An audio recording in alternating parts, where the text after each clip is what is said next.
Mr. Barnes, I was struck by your opening comments, and I asked to get a copy of them so I could read them and make sure I quoted them correctly.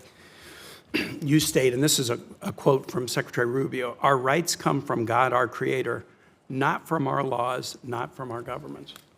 I find that very, very troubling. I'm a devout person. I was a missionary in Honduras. We've got other devout folks in this room, Christian, Jewish, Muslim American.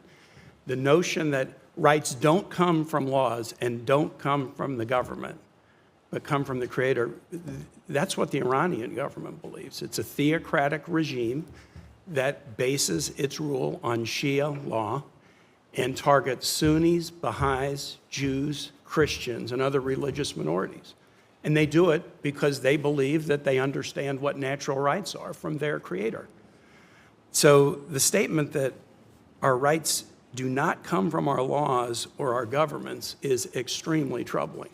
I think the motto over the Supreme Court is equal justice under law. The oath that you and I take, pledge to support and defend the Constitution of the United States, not arbitrarily defined natural rights.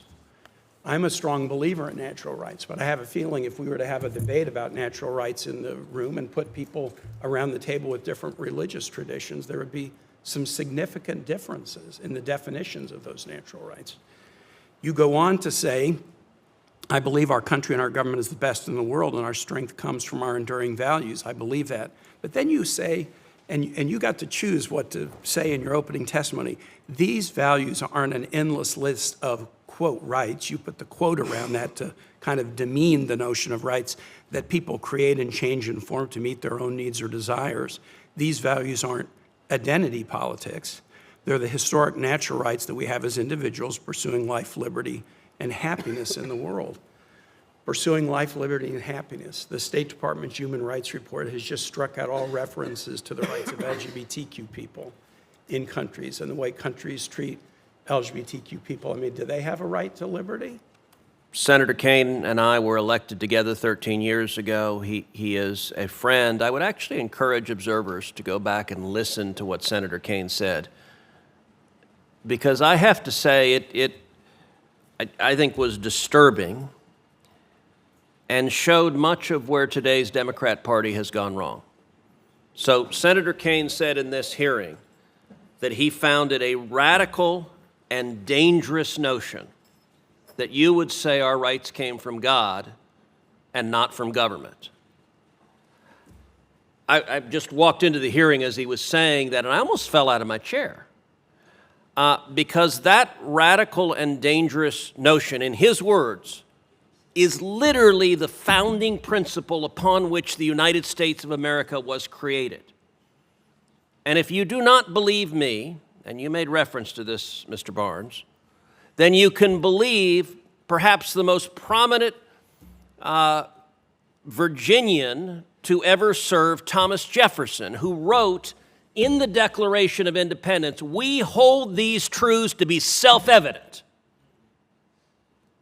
that all men are created equal, and that they are endowed by their Creator, not by government, not by the Democratic National Committee, but by God, with certain unalienable rights, that among these are life, liberty, and the pursuit of happiness."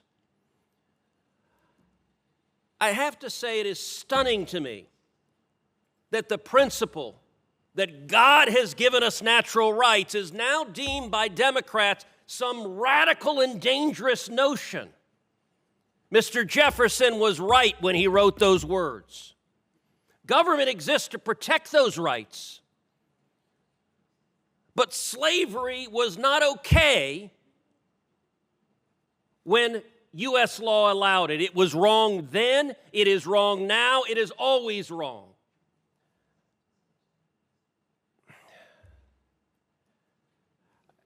I guess I would just ask you, your role is going to be very much a role designed to defend human rights across the globe. Do you agree with what I just said? And what do you think about the concept that the founding principles of America are radical and dangerous? What do you think about that particular notion? Yes, Senator, I appreciate the question.